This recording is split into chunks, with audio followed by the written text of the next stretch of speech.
আমাৰ দৈনন্দিন জীৱনত গণিত অতীত প্ৰয়োজনীয়তা গতিকে আমি সঠিক ত্ৰিভুজৰ দ্বাৰা এখন নদীৰ বেদ বা প্ৰস্থ আমি কেনেকৈ নিৰ্ণয় কৰিব পাৰোঁ। যেনে শিৰোনামটো হৈছে সঠিক ত্ৰিভুজৰ ধৰ্মৰ সহায়ত নদীখনৰ প্ৰস্থ বা বেদ নিৰ্ণয়। আমি সঠিক ত্ৰিভুজৰ দ্বাৰা নদীখনৰ বেদ বা প্ৰস্থ আমি কেনেকৈ নিৰ্ণয় কৰিব পাৰোঁ তাৰে এটা সৰু এৰ পৰা বিলৈ এডাল টানিলোঁ। আমি উদাহৰণস্বৰূপে এখন নদীৰ বেদ বা প্ৰস্থ উলিয়াম। প্ৰথমতে আমি এৰ পৰা বিলৈ এডাল টানিলোঁ, তাৰপিছত বিৰ পৰা এফলৈ এডাল টানিলোঁ, যাতে এফ বি এ তিনিওটা খুঁটি একেডাল ৰেখাতে থাকে। তাৰপিছত আমি এফৰ পৰা চি লৈ এডাল টানিলোঁ, যাতে angle A F C equal 90 degree. আমি আকৌ এডাল টানিম, যাতে চিৰ পৰা ডি লৈ যাতে angle F C D equal 90 degree.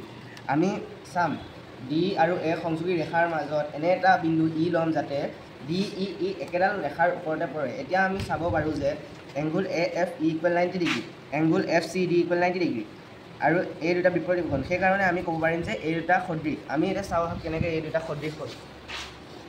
প্ৰথমতে আমি ত্ৰিভুজ এ এফ চি আৰু ত্ৰিভুজ ডি চি ই পৰা পাওঁ এংগুল এ এফ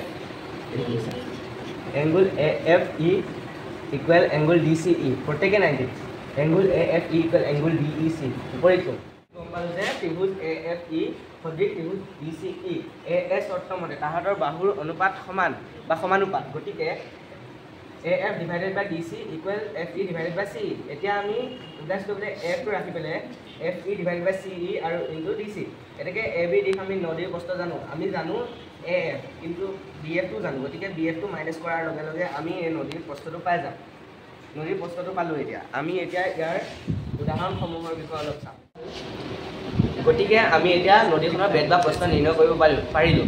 এতিয়া আমি চাম যে বাস্তৱ জীৱনত আমি আৰু কি কৰিব পাৰোঁ। আহক চাওঁ। যেনে দূৰত্ব বা উচ্চতাৰ মাপ ল'ব পাৰোঁ, নক্সা বা ইঞ্জিনিয়াৰিঙৰ কামত ব্যৱহাৰ কৰিব পাৰোঁ, তাৰপিছত ত্ৰিগোণমেট্ৰিত ব্যৱহাৰ কৰিব পাৰোঁ, তাৰপিছত পৰিসীমা আৰু ক্ষেত্ৰফলৰ তুলনাটো ব্যৱহাৰ কৰিব পাৰোঁ, তাৰপিছত ফটো জ্যামিতি আৰু GPS ক্ষেত্ৰতো। এই এই কাৰ্যকলাপটো কৰোঁতে আমাৰ যোনটো উৎস গ্ৰন্থকালটো হৈছে 10ম শ্ৰেণীৰ পাঠ্যপুথি মাধ্যমিক শিক্ষা বিভাগ, অসম চৰকাৰ, আৰু #SWikipedia.com।